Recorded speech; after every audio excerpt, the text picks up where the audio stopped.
Pagkatapos na namin mapacheck up ang aming Bella mga mare at mabili ang mga reseta niyang gamot ay dumiretso nga kami dito sa grocery store at kaunti lang naman ang aming pinamili, siguro nasa 4 items lang. Kaya naman ang papa na lang namin yung pinapila ko sa cashier kasi naman sobrang dami ng tao mga mare at masasabi ko talagang parang nagpapanik buying nga sila at sobrang init nga sa loob kaya naman namumuryot itong aming Bella. Kaya naman inilabas ko na lang siya at nilibang-libang habang naghihintay sa papa niya at sa wakas nga ay nakapagbayad na siya at pinabalot na ang aming pinamili. Sa wakas ay tapos na nga mga mare at makakauwi na kami. At bago nga kami umuwi ay kinuha namin sa baggage counter yung mga gamot na binili namin.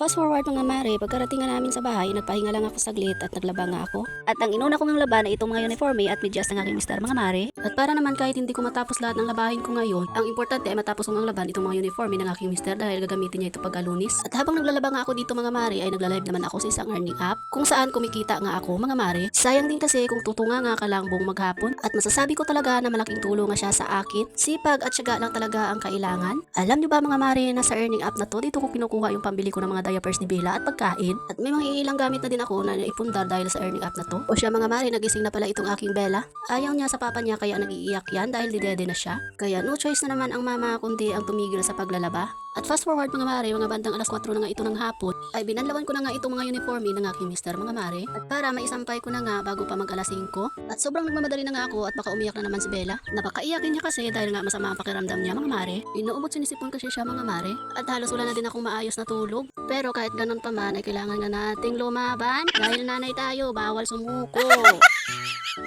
Gaya nga ng sinabi ng nanay ko, ginusto mo yan, panindigan mo.